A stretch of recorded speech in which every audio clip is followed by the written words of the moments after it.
Welcome to Book Club The Yappening, a podcast where we discuss every and all things we've read and some of us haven't read, in a safe place where we can yap about life in general.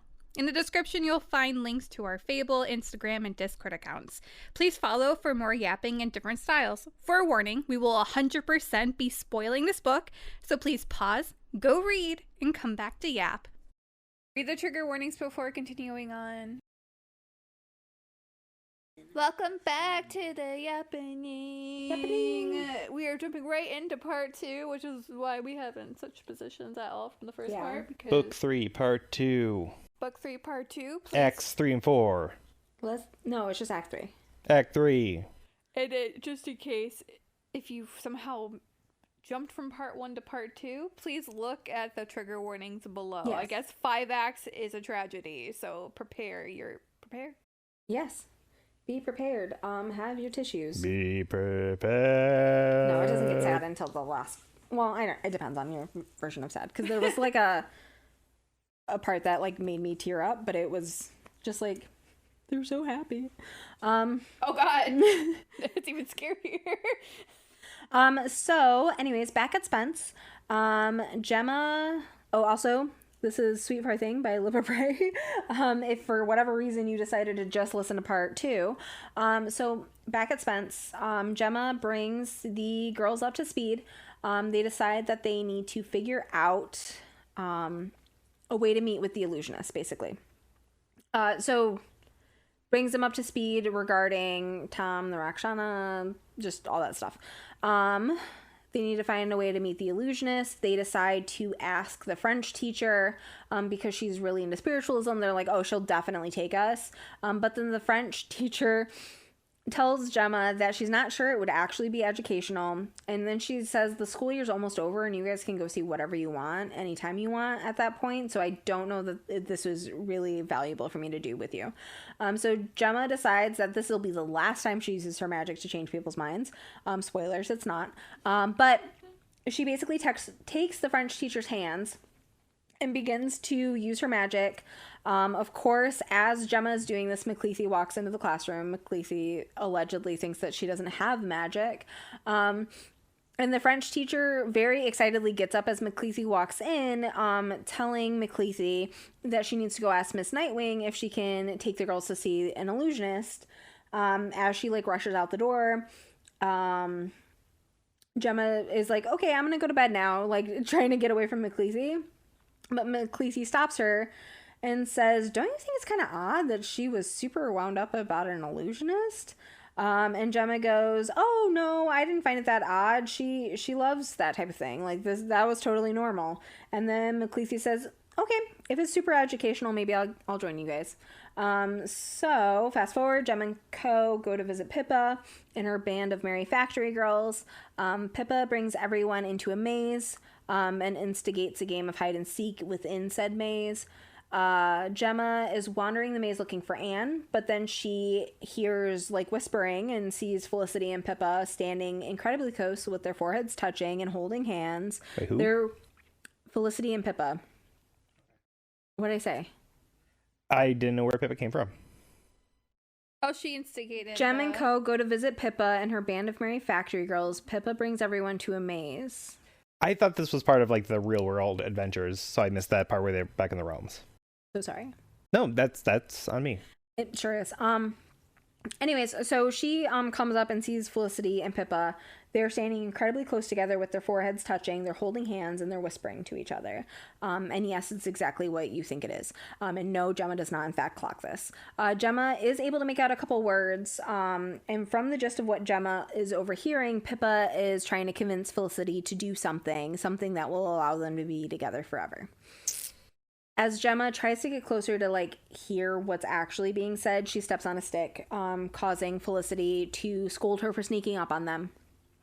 Gemma notices that Felicity's face is super flushed though, she's blushing, she's embarrassed. So Pippa very quickly jumps in and tells Gemma that Felicity's been teaching her how to curtsy for the queen. And she's like, oh, it's so hard to curtsy, Felicity's teaching me. And Gemma goes, bullshit. And basically, keep your secrets, fine. Don't tell me. I don't care. Felicity doubles down and basically says, like, no, really, that's what we were doing. And then Gemma storms off.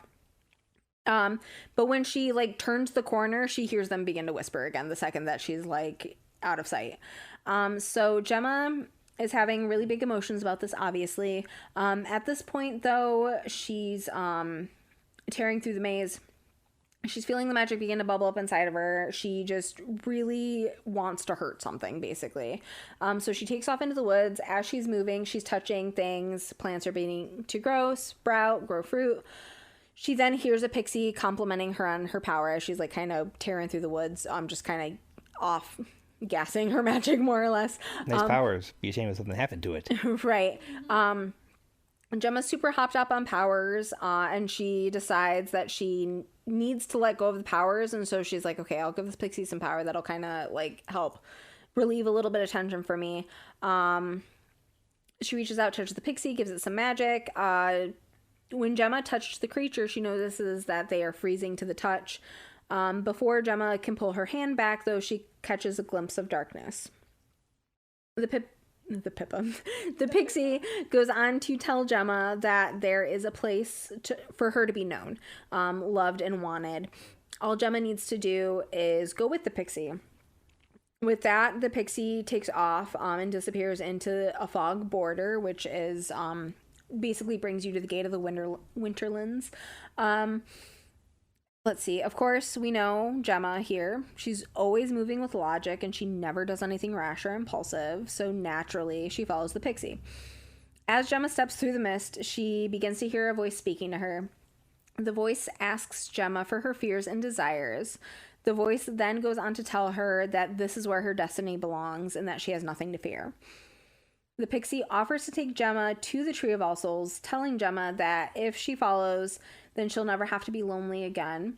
As Gemma takes a step towards the gate of the Winterlands, Gemma can hear someone calling out for her, like shouting her name. Gemma then hears horses riding up with a quickness. So basically, the centaurs are reapproaching the castle, and like the girls are screaming for Gemma. So let's see. She takes off because she can like tell that they're like clearly in a panic. And then she asks Felicity what's happening. Felicity just sort of points up the path leading up to Pippa's castle. Centaurs again pull up. They tell Gemma that she's coming with them. Felicity tells him, I think the fuck not. Basically like goes up and she's like, she's not going with you.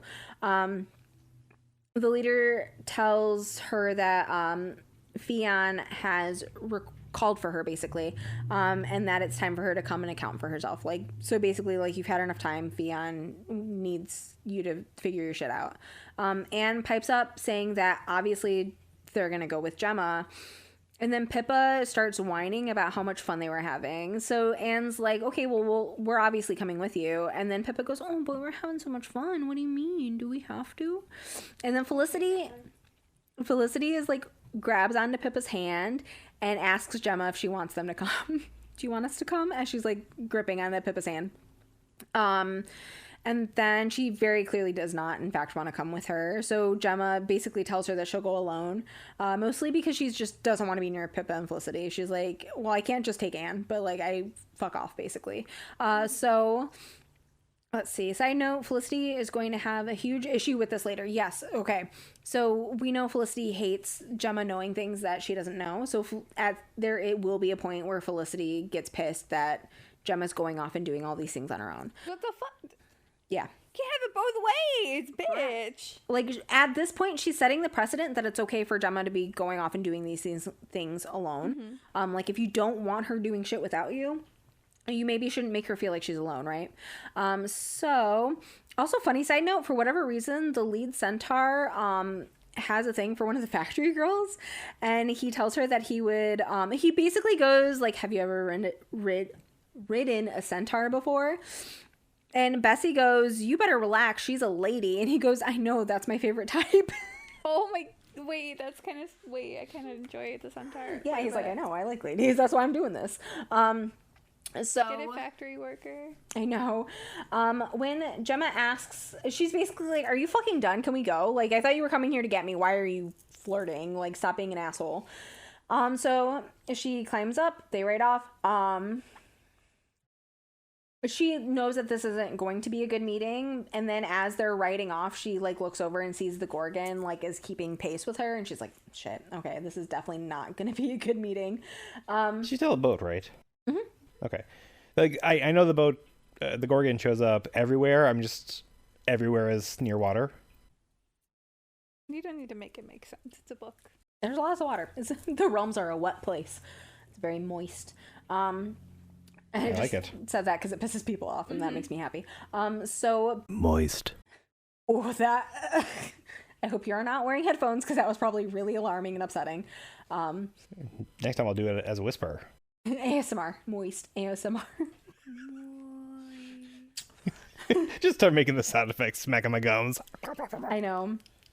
I have like the cough drop because I get so hoarse while I'm doing this. Anyway, so. Oh no, just because that upsets people too. Is just like the mouth noises. And that upsets me too. So I do feel really bad that every once in a while I like accidentally have a moist mouth noise. They'll go on our side channel whenever we get that going. The moistening. The moistening. Oh my god. No, it's just for like side episodes or like I don't know what we'll put up there. I just came up with it 5 seconds ago. The moist yapper. Okay, so the moist yapper. Oh my god. So basically, Gemma's being brought to trial, more or less. People have cited her going to have secret meetings with the Hajin, allegedly, which we know she hasn't been, but people have been seeing her go in and out of the Cave of Sighs alone, and they're just like, well, clearly she's plotting. So, isn't getting timey-wimey. People are saying they saw her go, and she's like, I haven't fucking been there. She has, though. She has. Oh, yeah. Yeah, she went earlier, but like she's not actually planning anything, and as far as we're aware, like you and me are aware, it was just the one time. It was just the one time. Obviously, we know she's going to go back there. Because you went back to see Cersei. Yeah, she went in, she was like... yeah, she saw Cersei. Yeah. So she went in just that one time, but they're like, well, you've been seen basically colluding with the Hajin. And she did go, but we obviously know that there wasn't anything nefarious happening, really. Like, she didn't go there with any nefarious like plans or intentions. She was going essentially to put her mind at ease that she didn't need to worry about Cersei anymore, which funnily enough, with Kardec being like, well, what if I go and find out it's true? It's like, you thought you were gonna ease your mind that Cersei's dead, and then you went out and found out that she's actually not. So that's kind of like a fun duality, I guess. You thought wrong. Okay. So, she basically says, I wasn't plotting with them. Like, yes, I did go see them, but we didn't talk about anything related to this at all. And they basically call her a liar.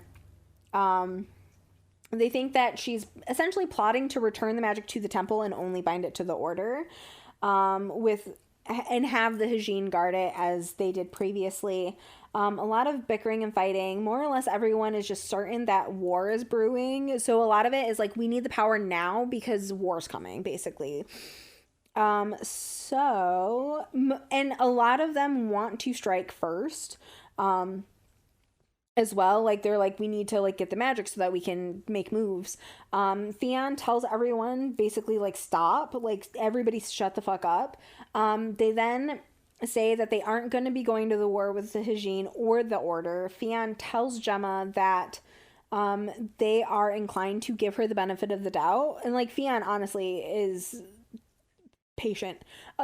Like, they just keep being like, I'm gonna trust you here, but I need you to fucking figure it out, like, just repeatedly. Unfortunately, his good graces, or their good graces, about to run out. So he tells tells Gemma he's inclined to give her the benefit of the doubt, but she needs to show give a show of good faith. Theon says that they would like to take her up on her offer to gift them with some magic. Gemma asks what Theon intends to do with the magic, and they more or less say, I'm not up in your business, so why do you need to be up in mine? She's hesitant, which the forest folk take as a sign that she's lying about even being able to gift the magic. They're like, she just said that to placate you. She can't actually do it. But also, the fact that Fionn won't tell Gemma what they intend to do with the magic makes Gemma less inclined to trust them, right?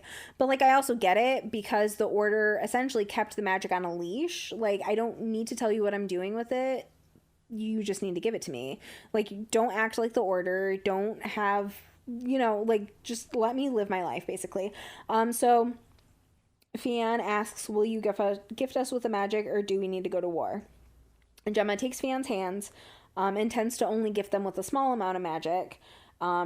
She's obviously wildly concerned that they're going to do something crazy, and I don't know why, because again, they have always helped her, essentially, so why this distrust? But anyways, so let's see. She takes Fionn's hand incredibly briefly, releases their hands, and Fionn says, is that it? And she says, I don't have control over how much magic goes to people when I gift it to them. And they say, okay. They shake her hand, lean in, and say, that was your first lie. Don't let there be a second. As Gorgon and Gemma... Yes, my first lie.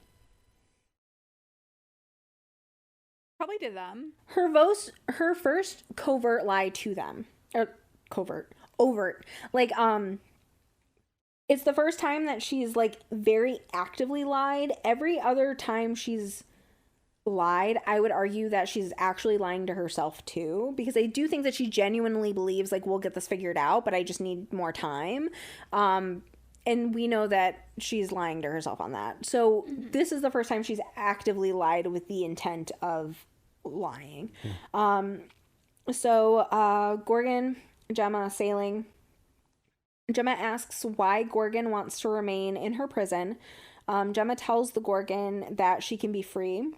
She tells Gemma that she won't ever be free and that she doesn't deserve to be free, before telling Gemma that they shouldn't speak on the past. And then when the future of the realms... Oh, we shouldn't speak on the past when the future needs to be decided. Gemma, being a teen, is just vibing on her boat. She then huffs at Gorgon, like, why can't everything be this peaceful like it is right now? Gorgon tells Gemma that peace doesn't just happen. Peace is a living fire that must be fed constantly. Gemma is basically having a why me moment. Like, why me? Why did I have to have all this power? And Gorgon said that... she asked Gorgon, like, why can I be responsible for peace of the realms when I can't even govern my own emotions? Which is so self-aware of her, like, blessings. Gorgon tells Gemma that why isn't the question. The question is, what is she going to do now that she has the power? It's like, well, you can't change, and you can't change what's happening, but also you knowing the reason why doesn't change anything. But what are you going to do about it? Like, that's what really matters, is, like, what actions are you going to take? So from here, Gemma decides to ask Gorgon if she has ever heard of the Tree of All Souls. Gorgon is startled by the question, asking Gemma where she even heard that. And Gemma presses the Gorgon. Gorgon tells Gemma that the tree is just a legend. Gemma insists that the Gorgon tell her the legend. Gorgon's basically like, the tree's not real, don't worry about it. And she's like, well, if it's a legend, tell me the legend. So Gorgon tells her more or less things that we already know about the tree and the Winterlands. But Gorgon's vibe here is basically just the tree isn't real. So Gemma asked Gorgon, if the tree did exist, shouldn't we at least try to find it? And Gorgon very quickly is like, absolutely not. As they pull up to the Borderlands, which is where Pippa's castle is, Gorgon asks Gemma to forget about the Winterlands, warning Gemma that no good would come from going there. Gemma essentially counters, telling the Gorgon that she can't know that no good would come of it if the Gorgon's never even been there. Basically, like, you can't tell me it's a bad idea for me to go when you've never even been there yourself. So as Gemma and co make their way back to Spence, Gemma clocks that there's a pixie in the tunnel outside of the realms. So, like, there's the tunnel, which is essentially, like, between the realms and the real world. There's a pixie following them through the tunnel, like, just kind of watching them. That doesn't really matter, but basically the point is that creatures from the realms are very clearly little by little being not inside the realms anymore. So also, I'm just gonna drop this here because I know I didn't write it in here. The reason the Gorgon doesn't want to be free is the Gorgon feels like, should she ever be free, she's going to return to her basic instincts, and she was an incredibly ruthless warrior, and the reason she's the last of her kind is either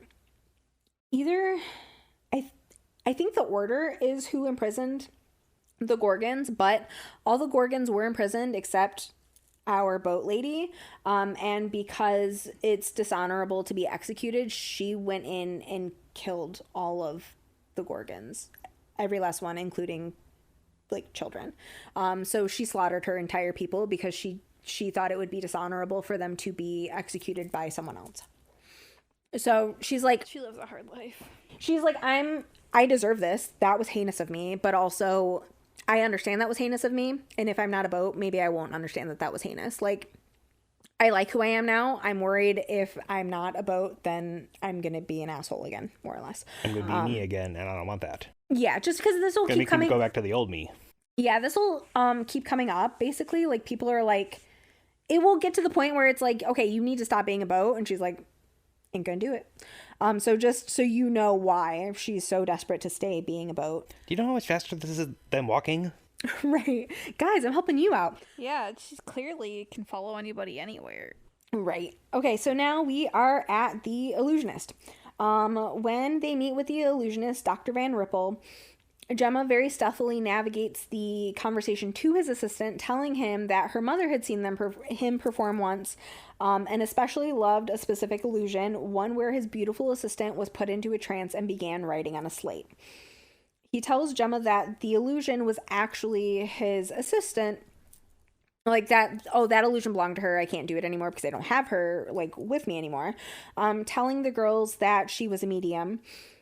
He then tells the girls that he no longer performs it because his assistant mysteriously vanished. The girls ask what happened. It's a mystery. Right. He said he's not sure. Some people believe that she just ran off, but prior to going missing, she had told him that she was being hunted by dark forces. He believes that she was likely murdered.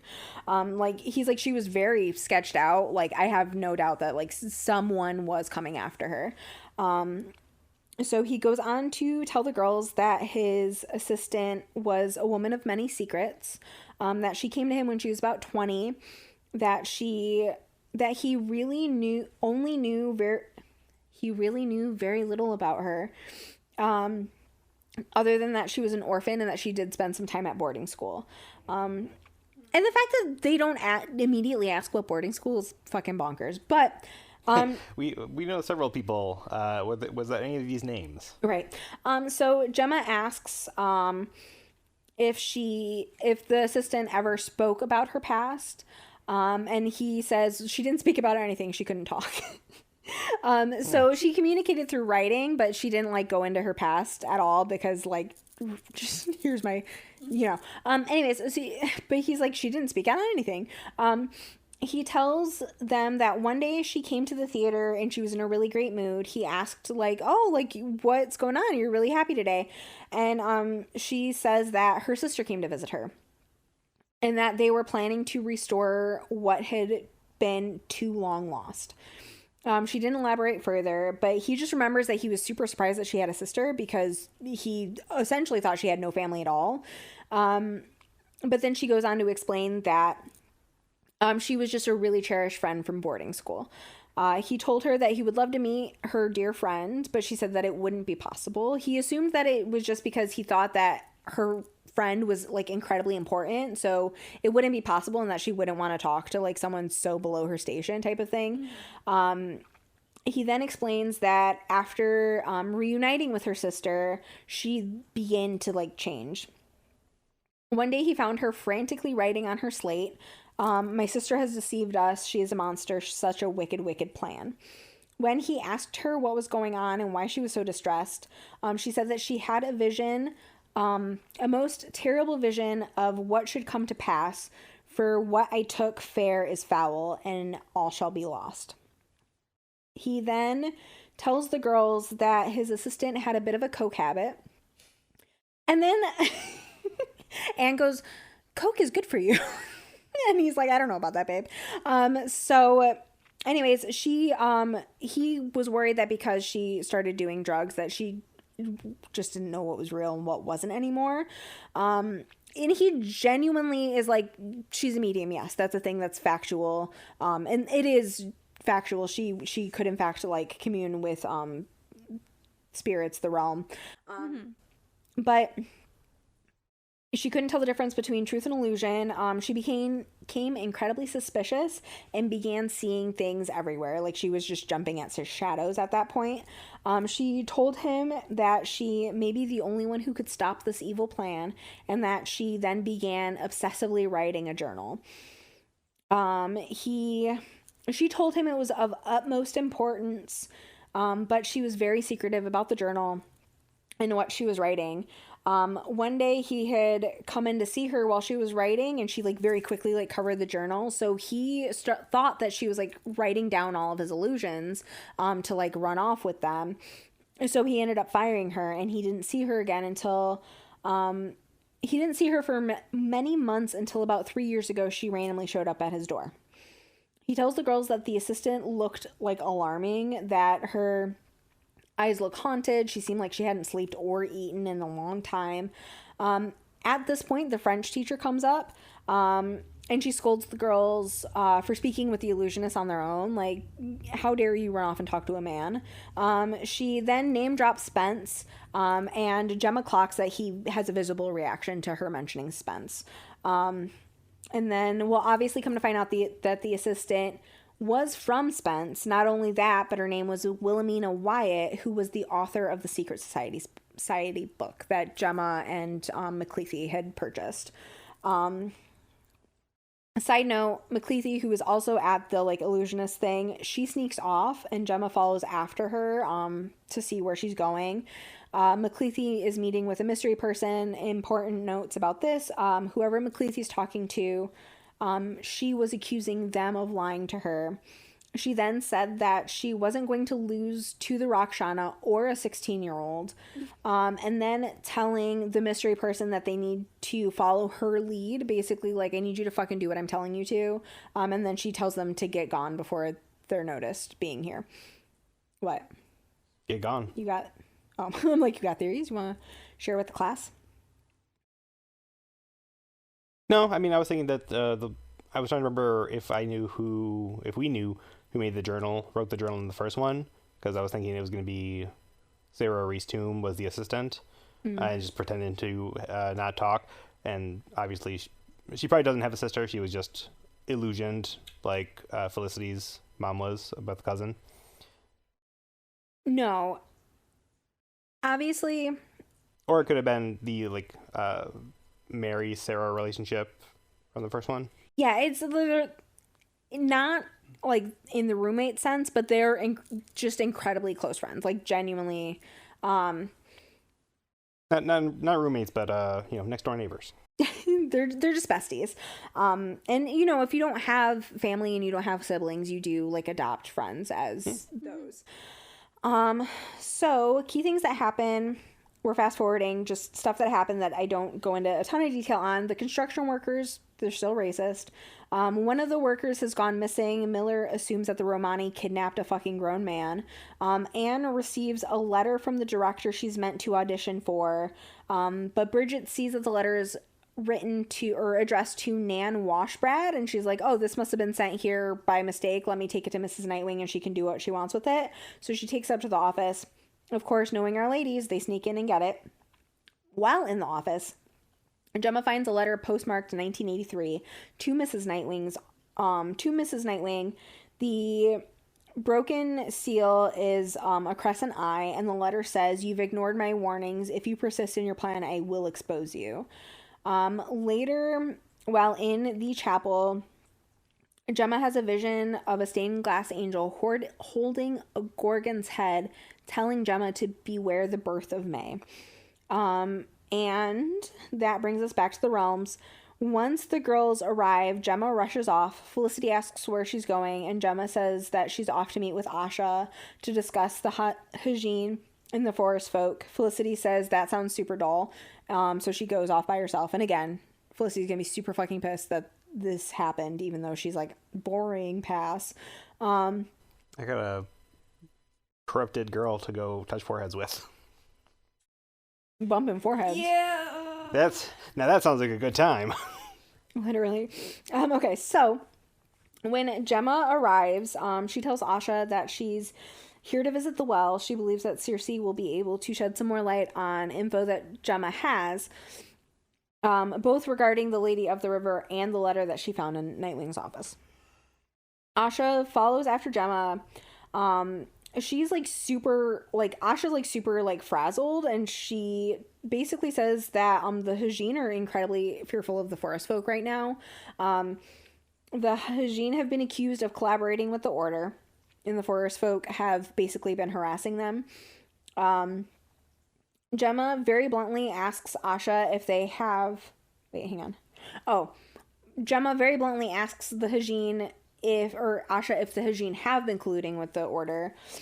And again, I don't know why, because outside of the forest folk, the Hajin 1000% have always been kind to her, always been welcoming to her, and always helped her. So why she's like, are you colluding with the Order? Like, for all intents and purposes, Asha was very pro binding the magic to herself and then redistributing it. Mm-hmm. Why would she do that if she wants the Order back? Because obviously they want all the power only to themselves. I'm sure just like there are so many groups on her about different things that she kind of feels like, well, everyone wants something from me, so I'm sure they do as well. Like, I mean, the whole point is she's feeling very alone here. And but I understand, just like, again, she doesn't like, clock many things, so like being a teenager and just like everyone's out to get me kind of mentality. Yeah, and for the most part, they kind of are, to some extent anyways. But yeah, she does have a moment with someone where she's like, is that all I mean to you? Just the power I can offer you type of thing. And like, I do get that.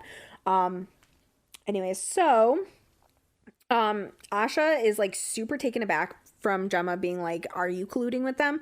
And Asha's like, do you really believe that? And Gemma just says, I want to be alone. I don't know what to believe. Right. And like, again, the Asha and the Gorgon are the only two who have always helped Gemma without really asking for anything in return necessarily. I mean, they're trying to keep her on track, but they aren't necessarily asking anything from her other than like the ultimate goal of like peace and order.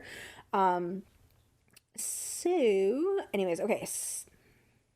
Yeah, and everyone's like pissed at Gemma, but also she's not doing what she told them she was going to do. So I do also understand why people are aggravated with her.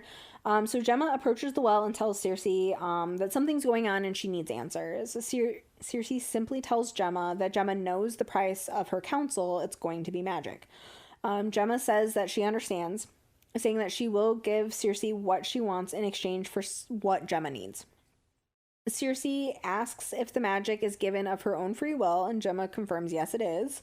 Circe instructs Gemma on how to first break the seal of the well, and then tells Gemma to only give her a small bit of magic, just as a token, telling Gemma that she's too weak to take any more at this time. Gemma does the thing, and then rapid fires questions at Circe. What did Circe mean when she said the Order is plotting? How can Gemma stop the Rakshana? What should Gemma know about the realms, Winterlands, and the creatures, and the magic? And Pippa. Basically, like, Pippa. Just general question mark on Pippa. And then, let's see. Circe basically... oh, yeah. As Gemma's specifically asking about Pippa, Circe cuts her off and says that all of the questions have a very straightforward answer. Gemma needs to look within herself. It's not giving me a damn answer. Yeah. Why do I have to figure it out? I set you free. Yeah. I set you free. Right. To give me the fucking answer. Legitimately. Sorry, Fig. So she does elaborate a little that Gemma needs to understand herself, her fears, and her desires. Once Gemma does that, she can overcome the hold anyone has on her, basically. Like, once you understand what you really want and what you're afraid of, like, no one can use anything against you anymore. So she also reminds Gemma that the magic's living, is joined to whomever it touches. The magic is changed by them as well. She finishes up by telling Gemma that she also needs to understand what the magic is going to cost her, telling her that everything has its price. As Gemma's leaving, Asha, because Circe basically goes, that's enough for today, like, get out. As she's leaving, Asha pulls Gemma aside, and she explained that the Hajin are not going to join Gemma's alliance. She explains that before the order, the Hajin were treated as slaves, and they were often, like, hunted and killed for fun. The order was only able to make the Hajin safe, basically by keeping them in the caves, like, secluded from everyone. But since joining up with Gemma, they have been taunted, their poppies have been stolen, and a member of the Hajin was taken by a centaur and, like, whipped. Gemma is, like, furious, like, on their behalf, basically telling Asha that she's not going to let this happen because, right, it shouldn't be happening. And she is like, I'm not going to stand for this. I'm going to go talk to Fion about this. Asha declines, like, don't do that. The Hajin are just going to withdraw just to remain safe. We'll just be in the caves. Like, you guys can come and do what you need to do, but we don't want any part of it. We just want to be left alone. Because that is what's best for the Hajin, just staying secluded. While leaving the caves, Gemma is approached by a Winterland's rider. She is able to use magic to hide herself, but the rider is in fact Amar. He stops near Gemma, basically, and just says, I can smell you. He then tells her to beware the birth of May. Gemma meets with Kartik, fast forward. Takes a bath. She takes a bath. She takes a bath, yes. Because they can smell her. Oh, like, what? She meets with Kartik. She explains that Paulson approached her, that they are trying to get Tom to join up with them, and she asks for help. He refuses to help, telling her that he knows what the Rakshana is capable of, and he's not going to help her meet with them, and that she needs to understand that if Tom joins them, that he's not her brother anymore. Basically, like, I can't stop them, and you can't stop them, and you just got to let go of your brother. Like, if he does this, that's not on you. You just got to let it go. And then she tells Kartik that she has seen Amar, telling Kartik that if he helps with Tom, she will help him find Amar. Kartik agrees, but tells her that once this is over, he's leaving and he's not gonna see her again. Mostly because he's, like, hurt that she's, like, legitimately blackmailing him. And then, let's see. Okay, we are now up to 3 construction workers missing. Oh, they getting stolen? Yeah. So, fast forward some more. Gemma has another vision. She's in Spence. She sees Sarah and her mother. She also sees Eugenia Spence. There's a young girl. She raises her hand, and Mrs. Spence calls her forward. It's Mina, a river girl. She brings Mrs. Spence a drawing of a tree. A tree that Gemma has seen in her vision. Just various visions. Every single book basically has been looking at this tree. Mrs. Spence asks Mina how she came to draw this picture. Mina writes on her board, the Tree of All Souls. Mrs. Spence gets incredibly flustered and, like, wipes the board clean immediately, telling Mina that that's enough of that. Sarah pipes up and asks about the tree, like, is there really a tree in the Winterlands? Mrs. Spence, Sarah pipes up asking if the tree is in the Winterlands, asking if the tree is powerful, begging Mrs. Spence to tell them about it. Mrs. Spence tells Sarah she needs to be studying, and then she throws the drawing in a fire after telling them that the tree's not real. And obviously this is not at all an overreaction, especially to a myth, but okay. Anyways, the vision then changes. We're looking at adult Mina holding a dagger in front of Gemma. Mina's face is full of rage. She raises the dagger to strike. Gemma lifts her hand to block the strike. The vision ends, but Gemma has a slice on her hand from the dagger, basically, in the vision. Gemma goes back to see Circe and asks her what she knows about the Winterlands, telling Circe that she wishes to see them for herself. Circe tells Gemma that she's not ready to go. Gemma gives her more magic just because this is just going to keep happening. Let's see. And this is not at all going to be something that's going to bite her in the ass later. Circe tells Gemma that she will be asked questions at the gate. Gemma must answer them truthfully or she won't be able to enter. The questions are incredibly difficult, like what is your favorite color? Once inside, Gemma is to follow the river. She cannot make any bargains or promises. Gemma cannot trust anything she sees or hears, which has no way been an issue for her before. Circe tells her it is a land of enchantment and deceit. It's important for Gemma to know which is which. Taking bets and which one's deceit? But also like what's truth, right? But also I feel like deceit has like negative connotations, whereas like illusions maybe not so much, right? Let's go ahead and take bets on if Gemma is going to follow these instructions even a little. Or if she will actually do the exact opposite like she did last time. Gemma asks if there is anything else she should know. Circe says, yes, you shouldn't go. Gemma asks one last question, is the tree real? And Circe says, I'm hoping you'll tell me. As Gemma's leaving, Circe stops her, asking why Mina wants her to go to the Winterlands.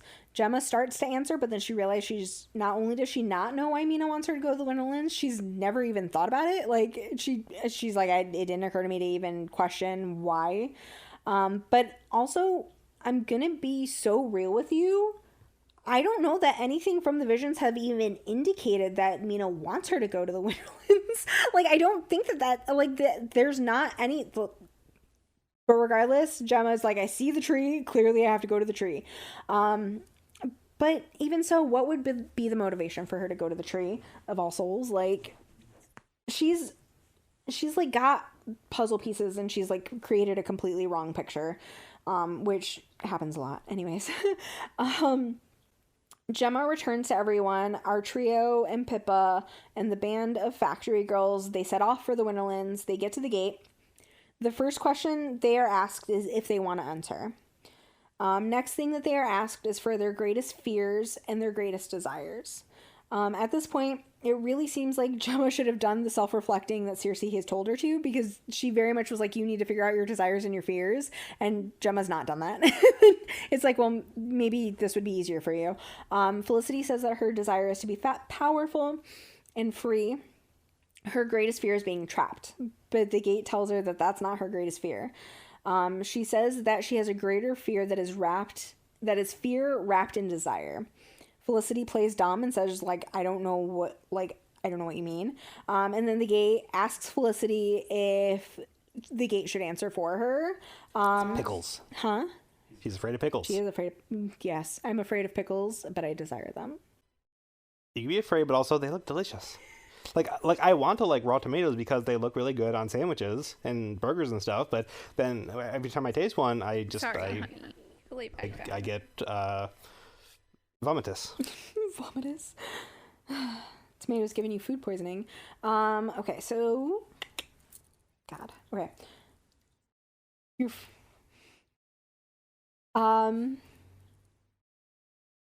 Okay. The gate tells Felicity that her fear is the truth of who she is and the fear that they will find out. Felicity says, okay, let me in then. Like, okay, yeah, that's the answer. Let me go. Pippa fears losing her beauty and she desires to go back. But when she says, I desire to go back, she looks Gemma dead in the eye. And again, bitch, she did not put you here. God. She did not put you here. Like, Jesus Christ. Why'd you guys let me make this decision? This is your fault.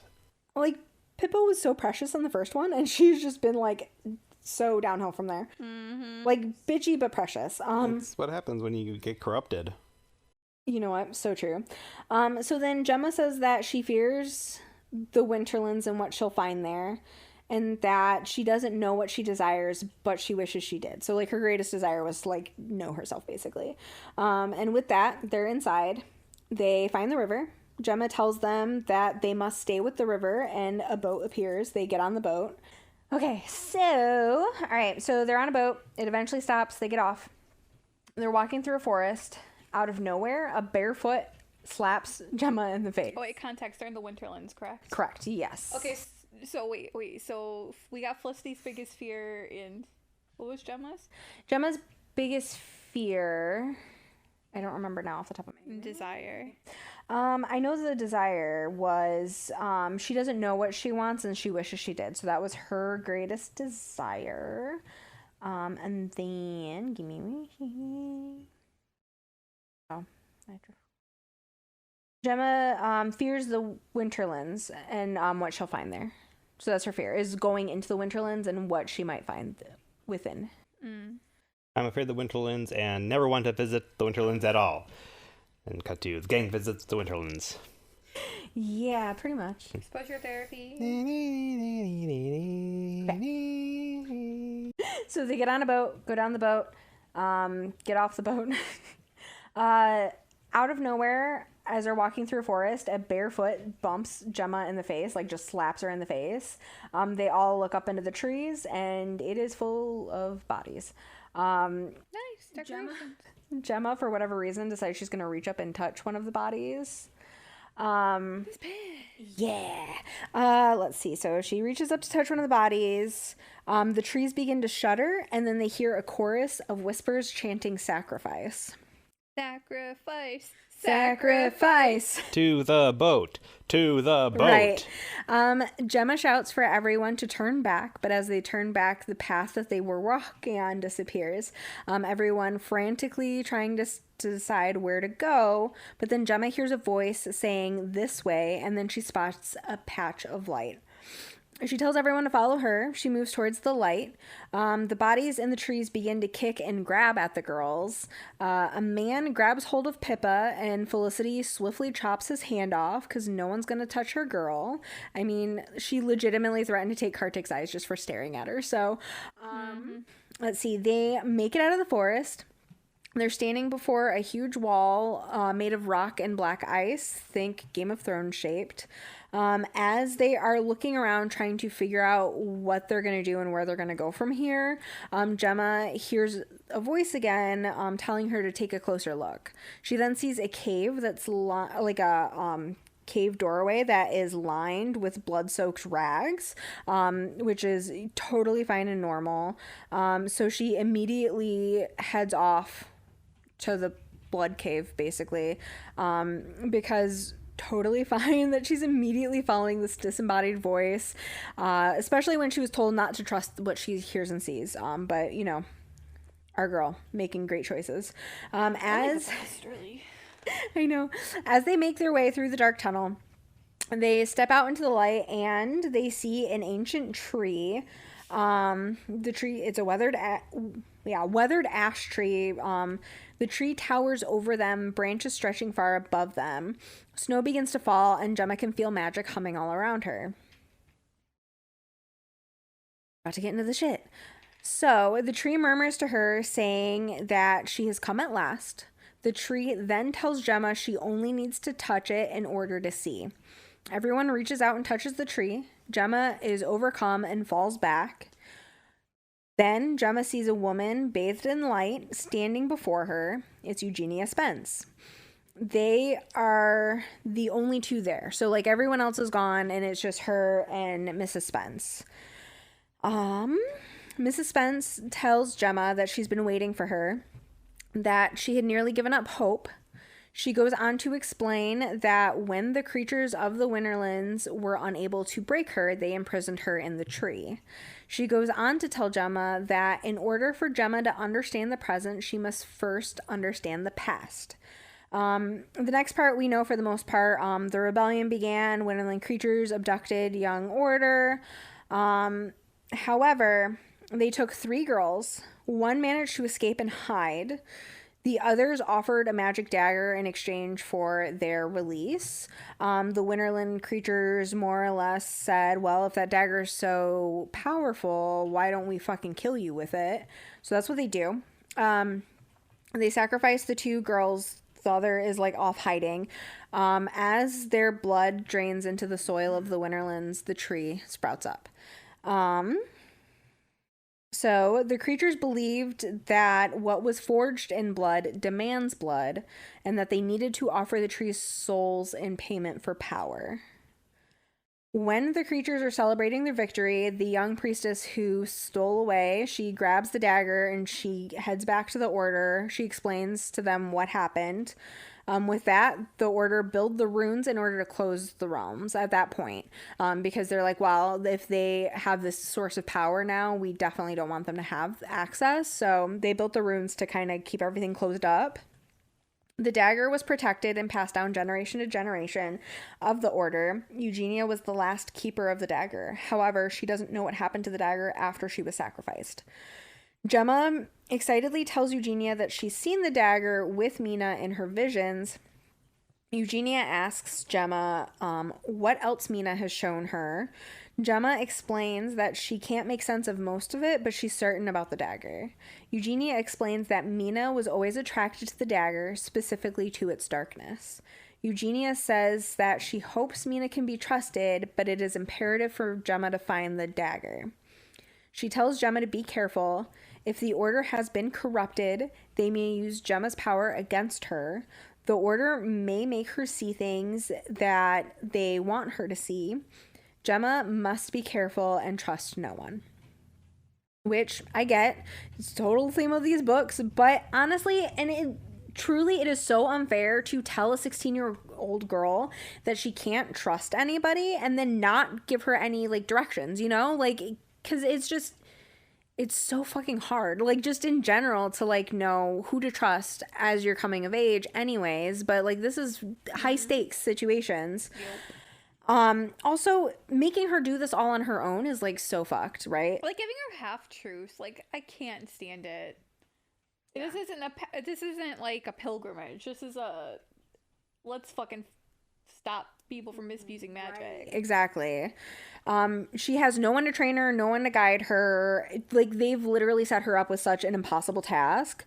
And again, when you're 16, you don't have a very good bullshit detector anyways, right? Mm-hmm. So, like, I understand why she makes bad choices. Like, it really is pretty abundantly clear here.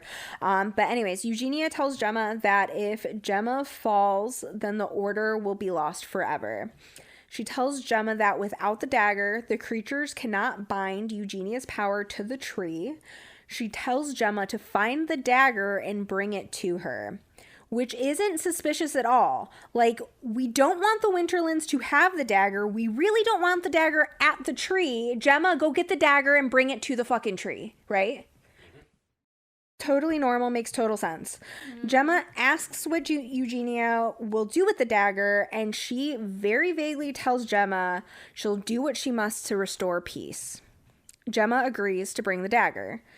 Yeah, do what you must. Right. I can agree with that. Sure, okay. Well, as the girls wander... Wait, no, just kidding. Okay, yeah, so,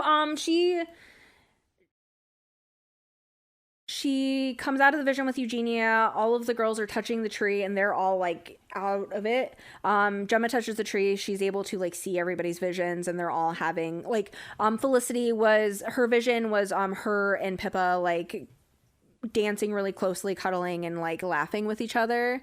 And then Pippa was picturing herself on a throne. So, like, just that type of stuff. Felicity. Yeah.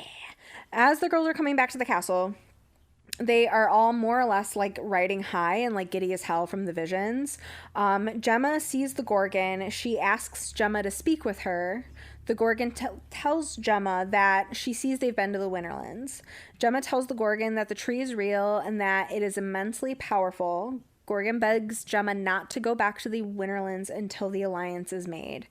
Gorgon goes on to say something about Gemma's power, but Gemma cuts her off, asking if that's all she means to the Gorgon.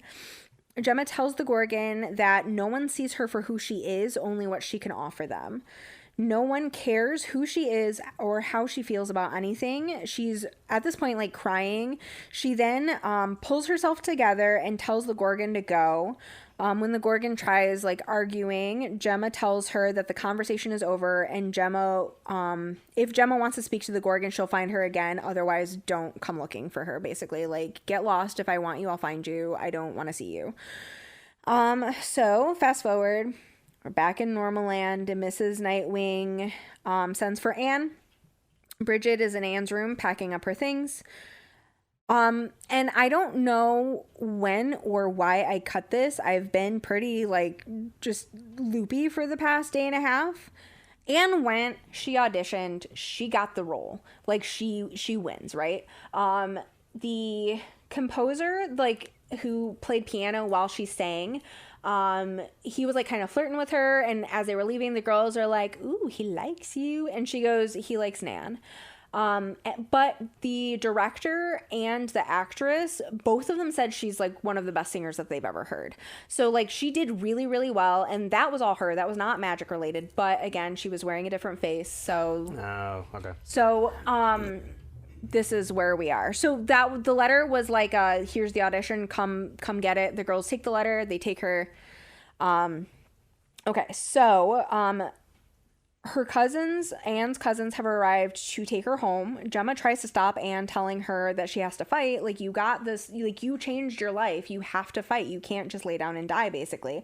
But Anne said that, let's see. Anne basically says that she can't stand the thought of showing up as herself and them turning her away, basically. Like, she can't take that, so she would just rather have her cousins come and get her so that she can just I'm like, girl, if you're already saying no for yourself, why not go get the actual no in person? Right. And she legitimately wrote a letter to her cousins asking them to come get her early. So Gemma has a scuffle with one of the other girls at Spence. Like, fast forward, McLeathy has them outside playing some sort of sport. Gemma has a scuffle with someone. McLeathy basically tells her off. Gemma goes inside. She is sitting with her copy of Secret Society's book. She's trying to comb over the pages, see if there's any hints. Gemma notices the title page has a poem on it. Gemma takes note of the illustration on the opposite page of the poem. While Gemma has seen this illustration before, she's never really looked at it. Gemma sees that it's a drawing of a room. It's one that she's seen in her visions. The drawing is titled "The Key Holds the Truth." Another page has a picture of a magician placing an egg in the box, and it's titled "The Hidden Object." Gemma believes that this drawing and the titles must be some sort of code and like hint to find the dagger.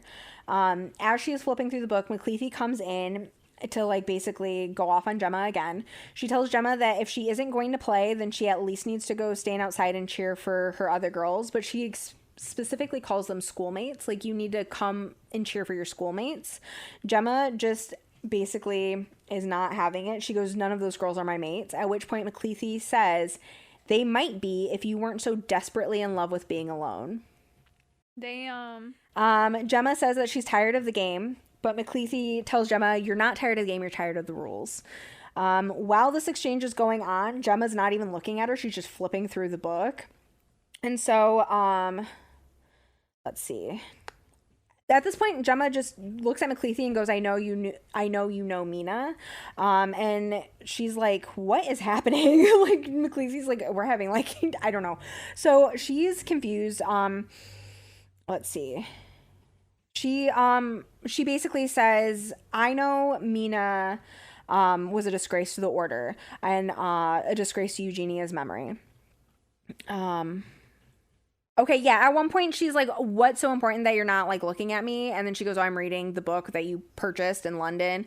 And then she's like, "I know you know the author," type of thing. So that's what happened there. And then McLeathy says that she was an embarrassment and a disgrace to Spence and Eugenia. Yeah, Eugenia. She Hang on.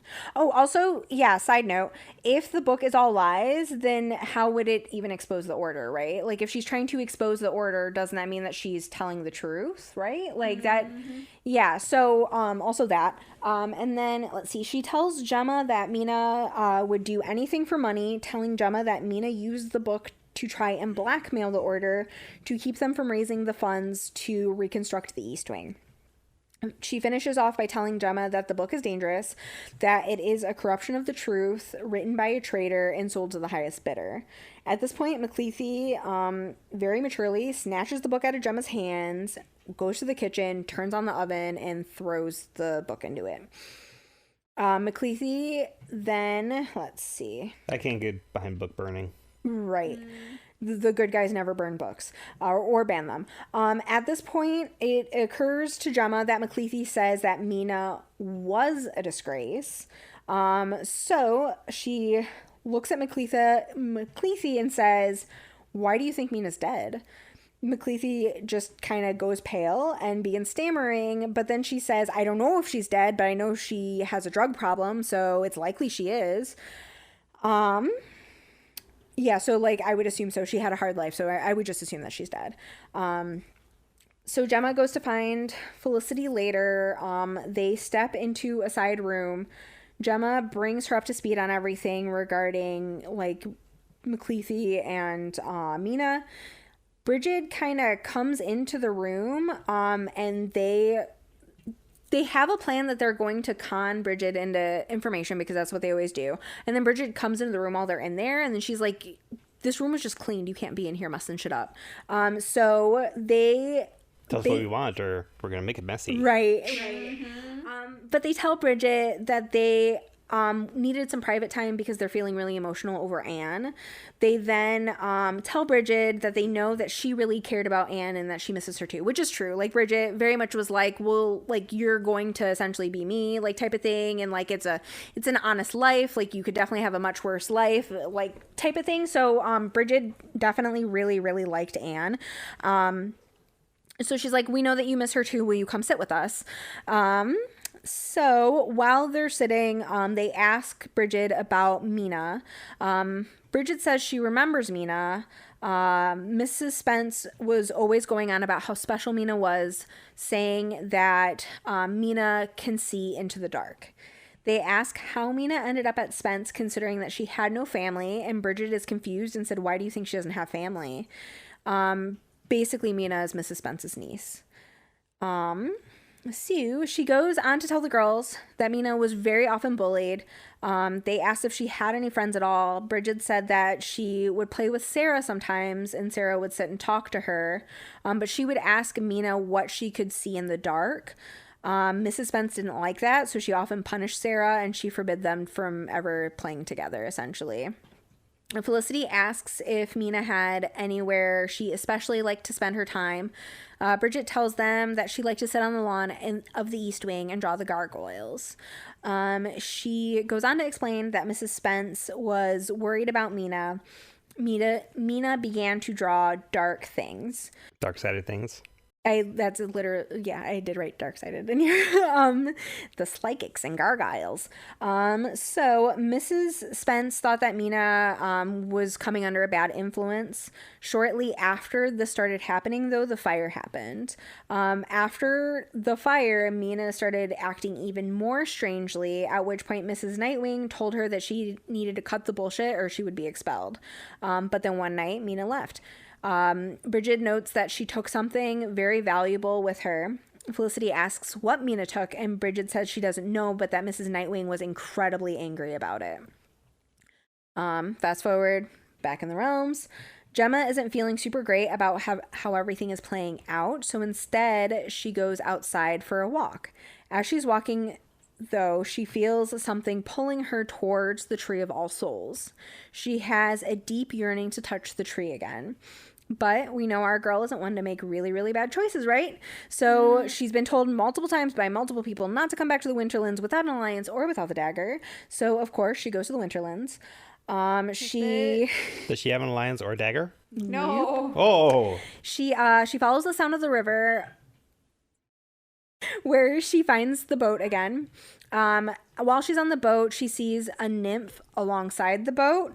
The nymph looks at her and then kind of tilts her head over towards a cave. So, of course, we know that the nymphs are super dangerous, so she follows her. And then, let's see, the nymph swims into the cave. Gemma comes into the cave. Now, of course, she knows better than to fuck with the nymphs. But she's thinking to herself that she's okay because she won't let the nymphs get to her. Never mind the fact that they can like literally hypnotize you, but that's fine. So she follows the nymph. She gets into the cave. The nymph reaches up and caresses Gemma's ankle. The scandal. The scandal, not the ankle. Right. So Gemma shakes the nymph off and says that she's gonna have to fight her if she wants her skin, basically, like, you ain't getting this hoe. The nymph lets go and she sinks below the surface of the water. Gemma's starting to feel like really uneasy about this. And then she can see the nymph just below the surface, like still staring up at her. And then she sees pale creatures coming out of cracks and crevices in the rocks of the cave and like scurrying all over. They don't have any eyes, but they begin sniffing the air and then crawling towards her. Okay, it's terrifying. Right. So, a bath. Huh? Should have taken a bath. Should have taken a bath. Now, of course, our girl knows this shit isn't cool. Something bad is likely about to happen, so she turns around to leave, except there is no opening to the cave anymore. It's just a wall. At this point, she hears a horse. It's snorting and it's making its way downtown. Gemma looks in the direction of said horse, and Amar is there.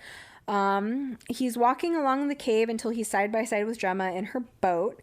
It is at this point that Gemma notices that he has Kardic's lips and proud carriage. Don't know what that means. But unlike Kardik, Amar's eyes are black swirls ringed in red, and his beautiful lips are hiding rows of jagged teeth. Oh, he corrupted. Well, yeah. He tells Gemma that he knows she's been to see the priestess. He asks what she told Gemma. Gemma tells him that loose lips sink ships, so she's not going to tell him, basically, like, fuck off. She then sees Amar's eyes shift from black to brown. At that point, he starts begging Gemma to tell Kardik that he has to remember to follow his heart. That is where Kardik will find his honor and his destiny. His eyes then go back to black. He tells Gemma that they will have her eventually, and again, beware the birth of May. Gemma screams for him to let her out of the cave. Just like that, it opens. She makes her way. She makes like a banana and heads back to the Borderlands.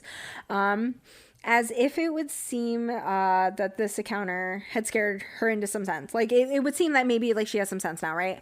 Because she's like, this is kind of fucky. I hate this.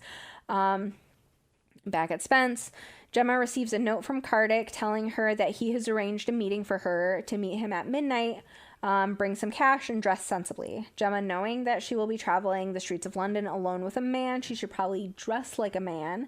Mysterious as the dark side of the moon, but that doesn't mean she doesn't get to be a cute man. So she describes herself as what she describes, like, she changes herself as what she describes as a good boy. Oh my god. Kardik gives her shit for being late, but he asks if she has the cash. Information's costly. She says yes. He then looks her up and down and says that at least she dressed sensibly. His gaze, like, drifts upward, and then he quickly tells her she needs to button her coat. Apparently, she made herself a good boy, but a well-endowed good boy. Also, magic only changes your hair and clothes. Apparently, it does not change other physical features. She buttons up her coat. He looks... Sorry, going back several minutes. Proud carriage. A general way of holding the body, so, like, his posture. I mean, obviously knew it was body related, but... Yeah, when I took my mind out of the, rated R section, I was like, shoulders. Well, I was thinking just, like torso, because, like, that's kind of, like, the main part. Yeah, I was, but, like, what makes it proud? But I guess, yeah. I feel like there's a less weird way to have said that, though, but that's fine. Probably. Yeah. All right. Okay, was he a horse, or was he just riding a horse? She's riding a horse. Technically, I would assume a white horse. Mm-hmm. given division, which isn't also the white horse, a symbolism of death. Yeah, death rides a white horse. Okay. See, Kardec, gives her shit for being. Anyway, so he tells her to button her coat, and then she does, and he looks back at her, and then he takes his scarf off and wraps it around her. Because, like, she cannot be contained. Let's see. They make their way to London. As they walk by the Thames, an elderly woman comes up and asks Kardec if he has any money to spare. He gives her a copper. When the woman leaves, Gemma asks why he did that. She's like genuinely just like, why would you do that? My dad says that if people are begging for money, they're going to use it to buy ale. And he's like, so if she wants ale, she should get ale, basically. Your dad uses laudanum. Yep. Yeah, like legitimately, yes. On ale or other pleasures, which is honestly rich coming from someone who has issues with other pleasures to the point where he's giving away his wedding ring. Like, damn. Anyways, Kardec basically shrugs, says, let her drink ale. And Let them eat cake. Right. He says that it's not the money that matters; it's the hope that he's given her, basically.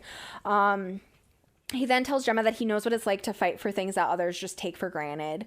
As they walk along the river, they find people along the edge of the Thames. They're standing in the water, like dunking pans and like sifting for things that have fallen into the river. Bodies that were previously there. Yeah. Well, some people like fish the bodies, and then some people just like pan the mud on the side of. Oh, so are there still bodies there, or is that like past? They're probably in the river. No, that's just a general like thing. Like there's just people fall into the river, people are disposed of in the river, people panning died on the river. I didn't know if that was like some kind of epidemic or like just something that was more common in like the, you know. I'm gonna say it was just I don't know that for a fact, but I generally would just, I mean, if there's enough bodies in there, that's something that people do. No, I get like, you know, panning for stuff. Like I get not metal detecting, but like the people who drag the things along the beaches, and like, yeah, I would love to do something like that. Anyways, do you see that? I totally get it. Girl, you're scaring my girl. Oh, I'm just like, I have my hand out. She's like, no. She liked how my thumb smelled or something. That was something I saw, was they don't like the way that nails smell. Nails smell. Yeah. Huh. They do have a smell. They do have a, like, nails do have a smell. Like, you stink, girl. Yeah. But you still lay next to me anyways. She's like, who's touching me? Okay. Papa. Okay, so they're dunking pans in the river. They're sifting for items. Gemma looks confused. Kardec explains that they're called mudlarks, that they sift for money or items that they can use to sell. Gemma is horrified and starts to make a comment about them wading into the Thames, which, for context, it would be pretty comparable to the Detroit River for us, but make it worse because of how plumbing and hygiene was like back in the day. Yeah. So it's nasty as fuck. Well, the Thames is like still really bad. Yeah, I mean, I didn't know that for a fact, but I know that the Detroit River can be pretty heinous. Let's see. So he shrugs and basically says it's better than the people who sift for things in the sewer. Gemma comments that it's a wretched existence. He shuts her down with this. He tells her that it's a way to make a living and that life isn't always fair. She asks him that as someone who believes in fate so much, how would he describe their lives? Asking if it is their destiny to suffer like this, he tells her that suffering isn't destiny or ignorance. Isn't because of destiny or ignorance. As she carded... Oh, hang on. I totally fucked this up. Anyways, a kid comes up to them... Oh, no, I'm sorry. Sorry. Okay, anyways, okay.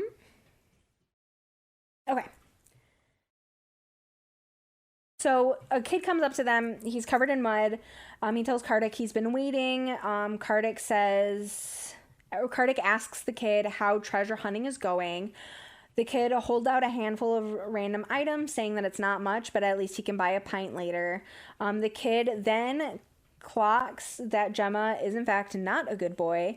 He tells Kartik that she's not much of a beauty, but how much is she going for? Kartik tells the kid that Gemma belongs to him, at which point the boy says, sorry, Kartik, didn't mean any offense. Gemma is incredibly offended because he said she's no beauty. Wow. So the kid starts like leading them away, and as they're following behind the kid to like whatever meeting spot, another little boy pops out of the shadows and asks Kartik if he's interested in company for the night. Kartik declines, and Gemma looks at him like, what the fuck? And he just says someone's likely going to take him up on that offer, though.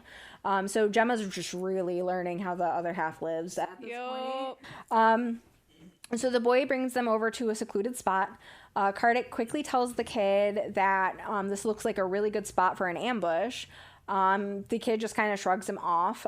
He tells Gemma to give the kid money. Gemma brought 5 pence, gives it to him. Gemma is annoyed that they are there to meet with the kid instead of a member of the Rakshana, but Kartik explains that they need info first. Like, they can't just rush into a meeting with the Rakshana. This kid is really good at getting information. We're here to get information. We're not here to, like, that meeting is the next step. So the kid tells them that Tom is set to join the Rakshana. He doesn't know how much Tom has been told regarding the group, but they've already planned his initiation. Tom was brought in by Folsom, but a very high-ranking member is the one who asked Folsom to do that. The kid isn't sure who the high-ranking member is. He just knows that Folsom reports directly to him. So basically, that's his, like, manager.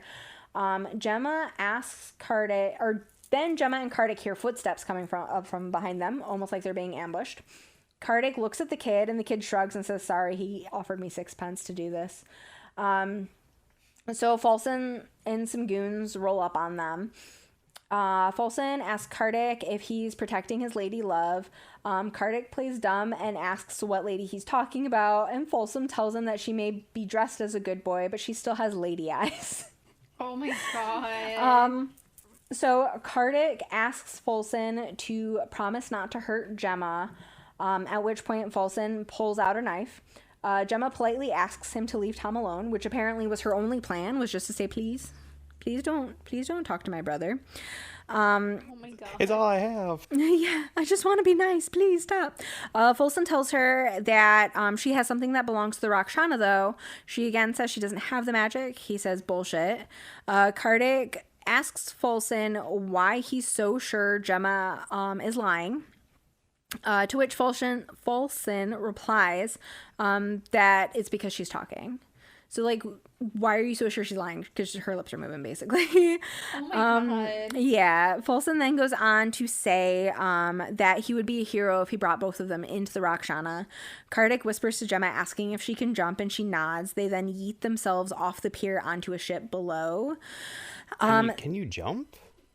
Oh, I guess jumping down. But, like, also, there's going to be a gap between the... Yeah, so it's like, can you... Like, let's go. Are you agile? Yeah, like a cat.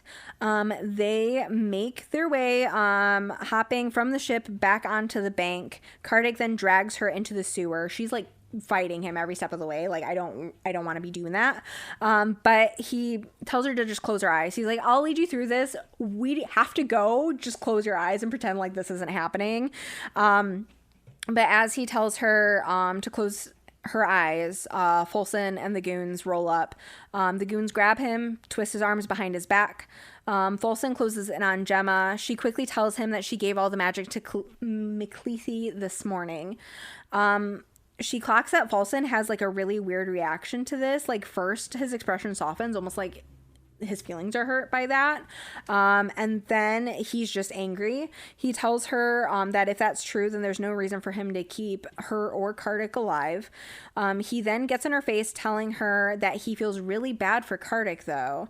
He goes on to tell her that he brought Kartik in shortly after the last book, that typically he's able to break people in just a day, but Kardec held out for a total of 6 days of torture. At this point, Kardec is filled with rage. He's fighting and tells Folsom that he's going to kill him. Folsom laughs at Kardec. He holds a knife up to Kardec's throat. He asks Gemma if Kardec's his aching heel. Folsom then tells Gemma that Kardec ended up going insane, like from the torture. He started hallucinating his brother. Amar told Kardec that Kardec was going to be the death of Gemma. Folsom then goes on to say that whatever else Kardec saw must have been horrific because he screamed until he had no voice left. Gemma then sees that Kardec is actually crying at this point, and no one messes with her man, so she looks Folsom dead in the eyes and says, "It's Achilles."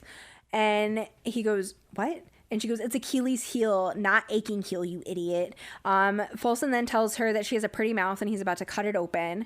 She says, "Not today, bitch." And the lights in the sewer start to flicker. Folsom and his goons are rooted to the spot. They cannot move. The knife falls from Folsom's hand. Kardec gets out of the hold that he's in. Gemma tells Folsom to leave her brother alone.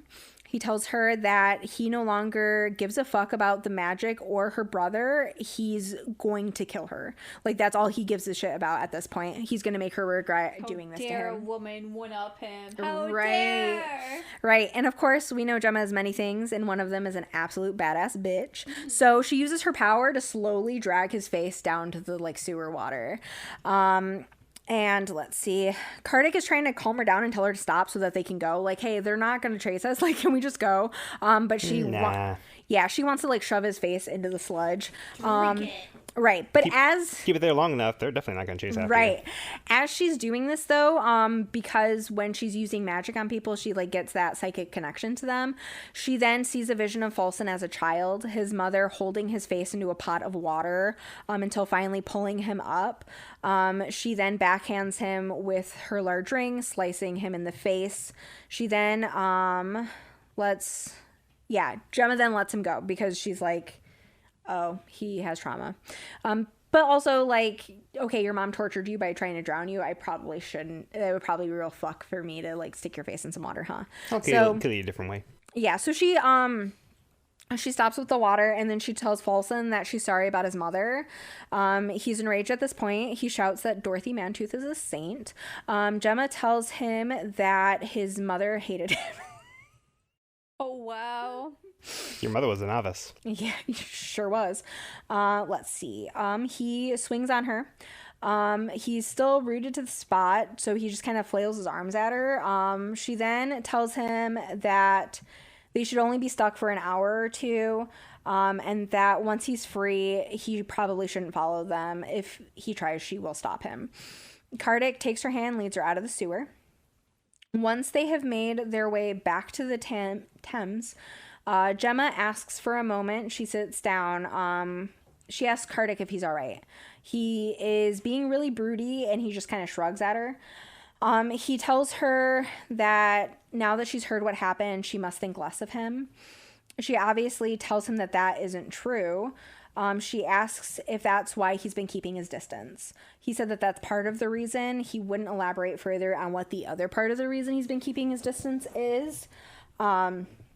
She comforts him by telling him that he said ignorance. No, wait, hang on. I totally skipped a paragraph. Sorry. Part of the reason he didn't elaborate, he goes on to tell her that he, if he never enters the realms, then he won't be able to hurt her, basically. Like, my brother told me I was going to be the death of you. I see visions of myself with him in the Winterlands, but if I don't go into the realms, I can't kill you, basically. Sorry. What is happening? Why do I keep scrolling things? Okay, so he won't be able to hurt her or kill her. She comforts him by telling him that he said ignorance isn't destiny, and the only thing to accomplish by not going to the realms is not seeing the realms. So, like, you just won't know about the realms. That's the only thing you're going to accomplish, because you could kill and hurt me in, like, plenty of ways that doesn't involve being in the realms. And then they begin joking back and forth about different ways he could kill her. At one point, she says that he can abandon her to Mrs. Nightwing to be pecked to death, and he said he's not that cruel at all. Like, that's too fucked for even me to do. But he then tells her what she did to Folsom was extraordinary. He tells her that she could really change the world with this power. She jokes that it's going to take a lot more than power to change the world, but he tells her that change doesn't have to happen all at once. It is slow through small gestures and moments. They then have this incredibly sweet moment. She asks him if he ever feels restless. And then quote here, as if you haven't really met yourself yet, as if you'd pass yourself once in a fog and you heard your heart and your heart leapt and you think, there I am. I've been missing that piece, but it happens too fast. And then that piece disappears in the fog again and you spend the rest of your days looking for it. He nods. She assumes that he's just like placating her, like, oh yeah, I always feel that way. And she begins kind of overthinking, like, I shared too much. That was entirely too intimate for me to have told to him. I was being too vulnerable. But then... Reel back. Right. But then he asks if she wants to know what he thinks. He then tells her, sometimes I think you can get a glimpse of that piece in someone else. He then pulls her in and kisses her. Then they hear a commotion coming down from the docks, and they quickly scoot away from each other. Kardik makes a joke that he's going to be arrested because he's kissing a good boy. As they stand to leave... He could have done worse. Huh? He could have done worse. He could have done worse because it was offered earlier. Yeah, that is fair. Which was bad. At least he didn't have to pay for this. You're right. So... Don't try to justify anything here. So, anyways, there's a commotion below. Someone has fished something amazing out of the river, a handful of rubies. Everyone's gathered around. They're all rejoiced. Someone shouts, a hot bath and a full belly for everyone. Kardik mentioned that it was really odd stroke of good luck for someone to pull a fistful of rubies out of the Thames. Oh, did she do that? Yeah, she did that. I was like, is this foreshadowing? Did she die in the river, or is this she just made rubies happen? I'm not sure if you mentioned it. Is it like, I know it's tied to her emotions and stuff, but is it like the goodness or badness is tied to like how she's feeling? Not necessarily, no. At the beginning, it was basically tied to her emotions because she didn't think she had the magic, so she wasn't using it, meaning that it was kind of like a hair trigger type thing where it took very little for the magic to just do what it needs to do because, again, it's like too high. But now that she has been using it and she has gone in the realms and she's changing people's minds, now that she's using it more, it takes a little bit less. It doesn't take as much it takes a lot more, for the magic to just kind of pop off and do what it wants to do. Although still, if she gets like incredibly like upset, like pissed, then she doesn't have as much control over it. But generally speaking, if you're in a really heightened emotional state, you generally don't have is full control of a lot of things, like just in a normal person. Like when you get really amped up, like you might like say or do things that you wouldn't necessarily say or do if you were thinking clearly. So anyways, he said that's an odd stroke of luck. He asked Gemma if she had anything to do with that. She coyly says that she's not sure what he means, but she thinks to herself that this is change. This is one moment, one person, one gesture. One heart, one family. Literally. I hate myself. Okay, anyways, on the ride back to Spence, Gemma gives Kardik the message from Amar. Kardik says that is something that Amar used to tell him a lot, that I can be misled, but the heart knows what's true. And to me, that feels like a covert way for Amar to have debunked Kardik's dream. Just kind of like do what you think is right is how I interpreted that meaning for that particular point in time. And then it generally is incredibly strongly hinted that Amar is kind of like a reverse Pippa situation in that most of the time he's a Winterlands creature, but every once in a while his true self is able to fight free. Mm-hmm. Let's see. Kardik thought he was seeing Amar in his dreams, but if his heart tells him he should be helping Gemma and joining her cause, then that's what he needs to be doing. She tells Kardik it seems like some of Amar is still in there then. Kardik said it would be better if that wasn't true. Like, if it would be better if he didn't know that he was this thing. There is Fast forward, new day, commotion outside, construction foreman, Mother Elena. Basically, they go outside and Miller is like holding Mother Elena by the arm. Gemma notes that her face is really gaunt and her like clothes are like hanging off of her since the last time she saw her, implying that Mother Elena's not doing well at all. So Miller's yelling that he caught her defacing the construction site with blood. Mrs. Nightwing tells him to unhand her. The rest of the Romani camp are gathered around. Miller says that the Romani aren't going anywhere until they tell them where their missing workers went, because, again, they're just abducting grown-ass men, sure. One of the Romani men, Ithel, and Ithel is the Romani that like Felicity was like macking on like in the first book, and he just kind of has been here or there. He definitely does a little bit more in this one, which is why he gets a name right now. So Ithel rolls up his sleeves and he runs up and goes, "What is the charge?" Right. No, he like rolls up his sleeves and he's basically like, "We have nothing to do with that. We've already told you. This is Democracy Manifest." Yeah, you know your kung fu well. He grabs Mother Elena by the arm, but Miller yanks her even harder and she ends up like losing her balance and falling. He then again says racist. Mrs. Nightwing puts her foot down. She tells Miller to unhand Mother Elena before telling the construction workers to get back to work. She's like, "I've had enough. Let this woman go. She's clearly unwell. Like, go fucking do the job I'm paying you to do." We're not paying you for capturing the locals. Right. You're not constructing right now, so you're not getting paid. Right. They just wanted work. That's all they wanted. Like, quit being dicks. Before returning to work, Miller says that either they will get their men back or they will take one of them. Like, if you don't give us our men back, we're taking one of you as retribution. Mrs. Nightwing has the girls help Bridget prepare a basket of food and medicine for Mother Elena. Because Mrs. Nightwing, she says that they've been there since they've been there since Mrs. Nightwing's been there. Like, she's never known Spence without them. And that she remembers when, like, Ithel was, like, a little boy. Like, she, like, when he was cares little? for them. When he was little. Yeah, so just, like, she cares for them. She knows that they're, like, good people type of thing. And she feels really bad because it's very clear that Mother Elena's, like, at the end of her days. So she probably helped keep whatever she was doing is probably protecting the other fuckers from dying. Yeah.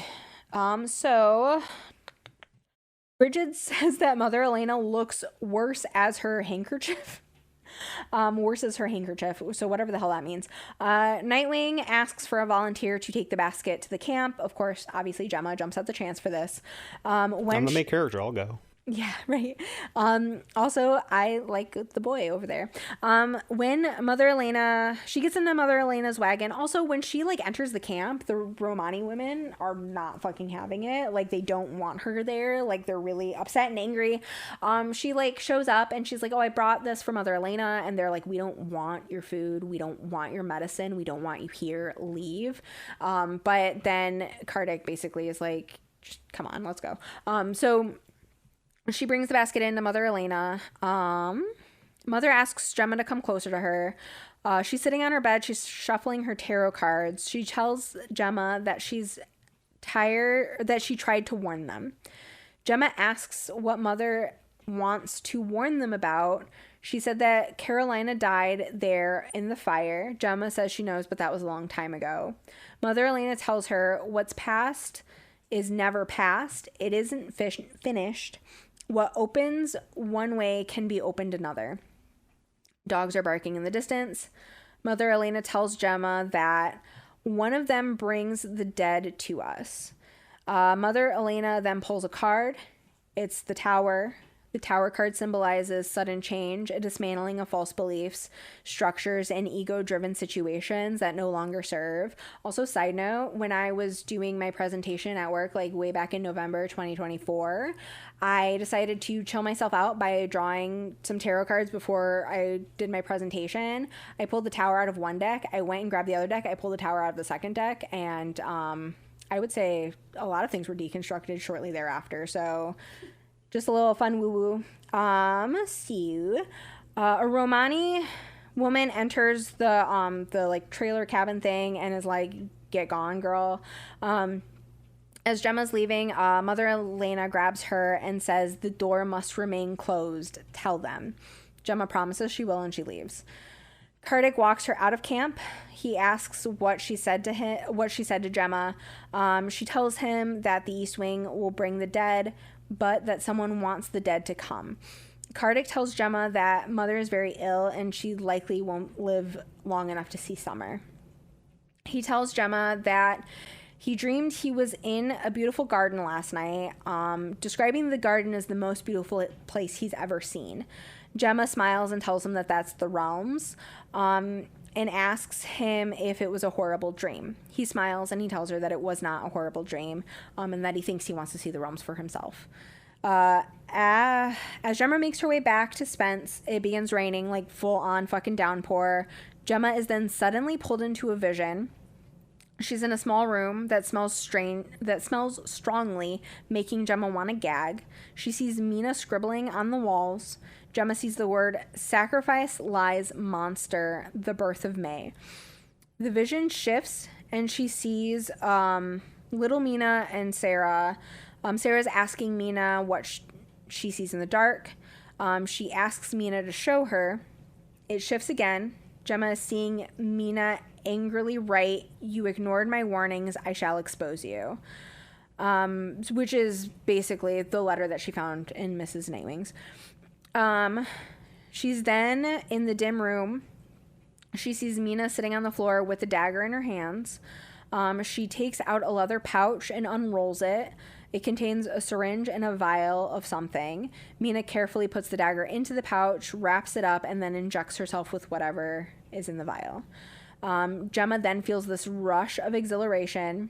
Gemma wakes up and she's lying on the lawn. The construction workers are all standing over her. She hears one of them say, "She's smiling, so she must be okay, right?" They like hoist her up off the ground and carry her into the kitchen. Bridget asks them what happens. One of them says she collapsed the lawn and she was having a fit. Gemma is sitting by the fire and she's just giggling to herself. Bridget then tells the men to go, like, let the women do our work and you go fucking mind your business. So as Bridget is making her a cup of tea, wrapping her in like a blanket, she notes that Gemma is as fidgety as a cat. Mrs. Nightwing enters the room. It occurs to Gemma that it was the same note. When Mrs. Nightwing enters and asks what all the fuss is about, Gemma snarls at her, telling her nothing. She's like, "Nothing's wrong." And then Nightwing is like, "What is happening?" She tries to put her hand to like Gemma's forehead. Like, do you have a fever? Like, are you delirious? Like, what is going on? Viral. Right. But as she puts her hand to Gemma's forehead, Gemma moves away from her and she tells Nightwing that she doesn't want her help. She only wants Bridget. Nightwing is basically like, "I'm the boss, so like please fucking shut your mouth." Basically, I'm the boss. She then tries to feed Gemma a spoonful of something. Gemma refuses to open her mouth, so Bridget comes behind Gemma and pries her mouth open so Nightwing can dump the liquid down. But as soon as she empties the spoon into Gemma's mouth, Gemma starts shrieking that she's been poisoned. Oh my god. And if we aren't catching this, she is high on whatever it is that Mina injected herself with. So Bridget is then trying to comfort Gemma because she's inconsolable, screaming that she's just been poisoned. Gemma looks at Nightwing and tells Nightwing that she will expose her.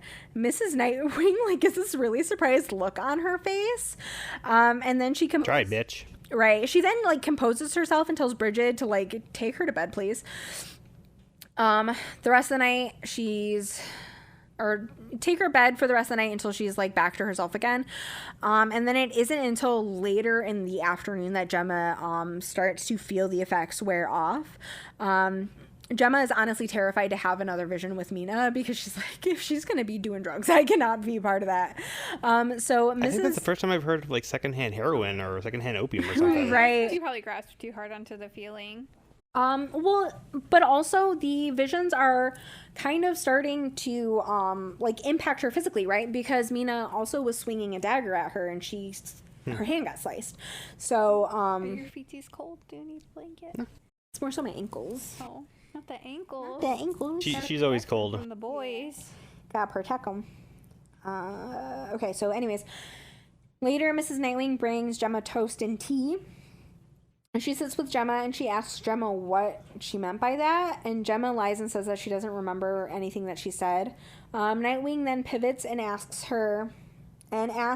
if Mother Elena explained why she was painting hexes. Gemma tells her the truth. Gemma then asks why the East Wing is being rebuilt after all this time. Nightwing explains that it took a long time for them to raise the funds to have the reconstruction done. And she's doing it to help rebuild Spence's reputation. Each year, fewer and fewer girls are being enrolled. So she basically wants to, like, not have a ruined, like, boarding school. I don't know. I'm starting to think that maybe they should just close Spence at this point. It sounds like a lot of hoodoo's happening. I mean, you know. Nightwing then tells Gemma that she's only sharing this because she trusts Gemma, saying that Gemma's been through a lot of hardships, and that builds character. So she's like, I feel like I can trust you and be real with you because, like, you've seen some shit. Gemma asks Nightwing if she trusts McCleathy. Nightwing is, like, kind of surprised by this question, saying of course she does. Gemma asks if Nightwing trusts McCleathy like a sister. Gemma then goes on to ask Nightwing if Nightwing also trusted Mina. Nightwing asks Gemma where she got that name from. Gemma says she went here and was Mrs. Spence's niece. Nightwing says, like, yeah, that's true, but also, like, you didn't answer the question. Gemma then presses asking why Mina never comes around as a proud daughter of Spence. Nightwing tells Gemma that Mina was not a proud daughter of Spence, but rather a disappointment, going on to tell Gemma that Mina tried to stop the reconstruction. Nightwing says she's not sure why, though, because Mina's the one that brought up the idea of raising funds to do it. So perhaps someone told Mina that that was a good thing, and then Mina realizes that that was actually, in fact, a bad thing. So Nightwing then tells Gemma that Mina also stole a relic that was left in Nightwing's care. Nightwing says she's here to bring Gemma tea and not be interrogated. Like, girl, I'm just coming to make sure you're okay. Like, what's with the third degree here? Gemma then says, well, I don't want any more tea then. So Nightwing gets up and leaves. Later, she sneaks down to the kitchen to find something to eat, but she hears McCleathy meeting with someone. Gemma goes to drop them eaves, and she realizes it's Folsom. He tells McCleathy that Gemma has the magic, and that Gemma is dangerous and reckless and is going to bring them ruin. McCleathy brushes him off, telling him that Gemma's just a girl. He warns McCleathy that she is severely underestimating Gemma.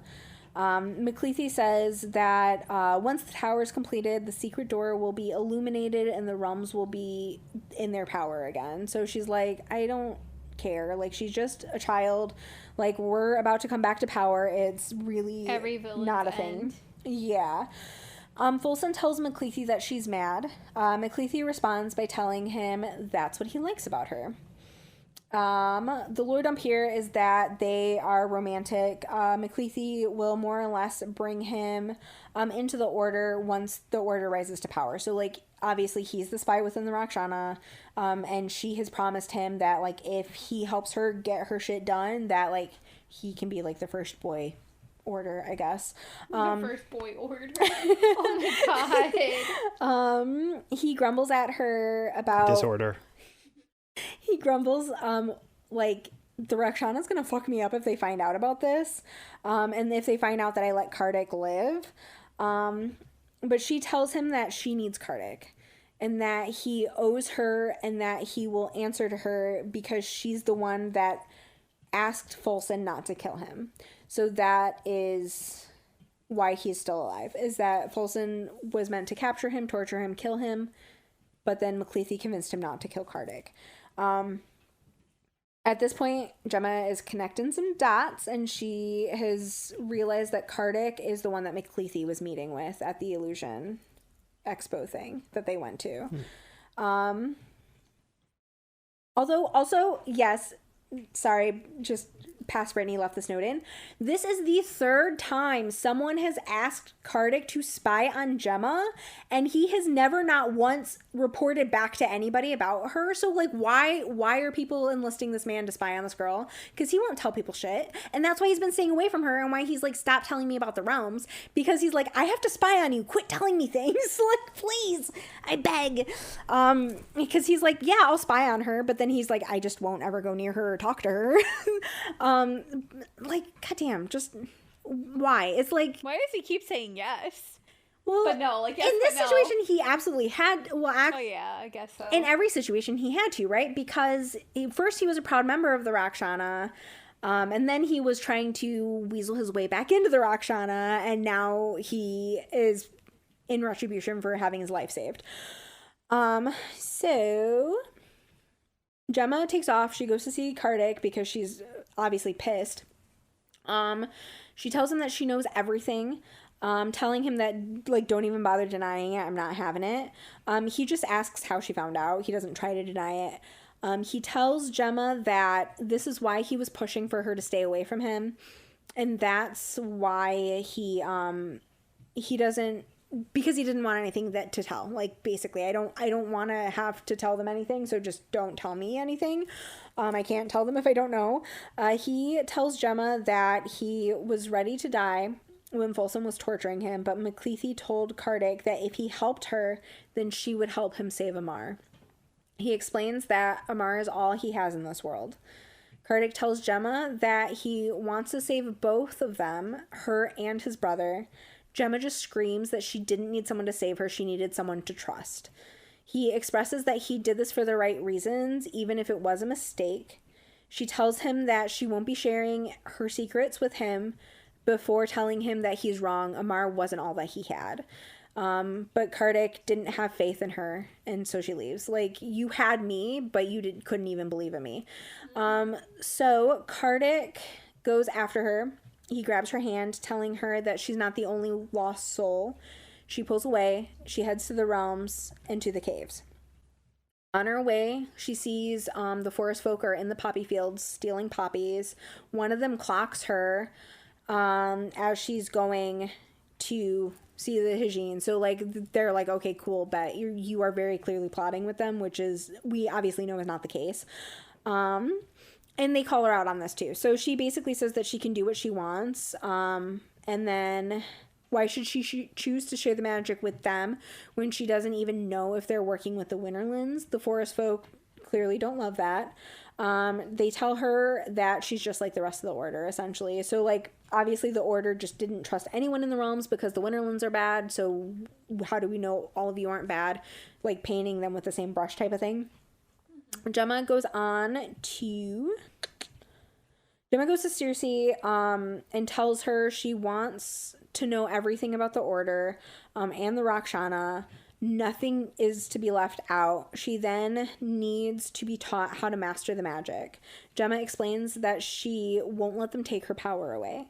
Circe asks Gemma if she found the tree and if it's as powerful as the temple. Gemma lore dumps at this point about the tree and Eugenia and the dagger. Circe tells Gemma that her help will cost magic. And Gemma says she doesn't care.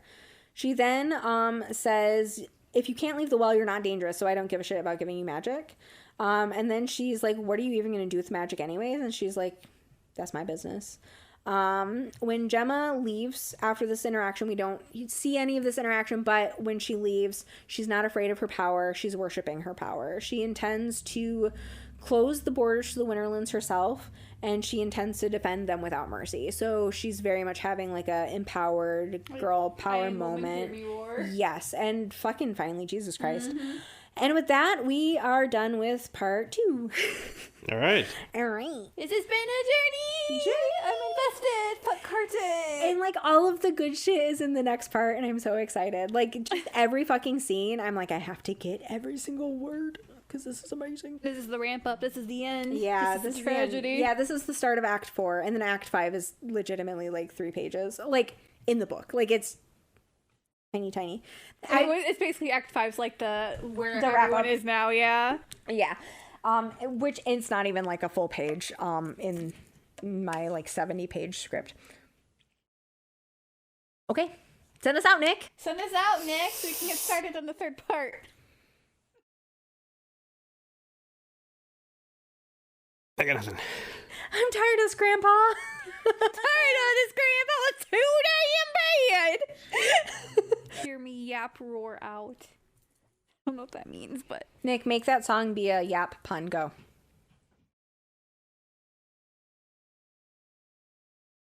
We are the champions, and you're gonna hear us yap. yap. Yap. And you're gonna hear us yap. Yap. Okay, well, you can tell that we're delirious. It's been a really fucking goddamn long weekend. We'll but... see you in part 3. Bye. See you in part 4. Oh, wait. I was like, wait, is it part 3 or part 4? No, he's just being a goober.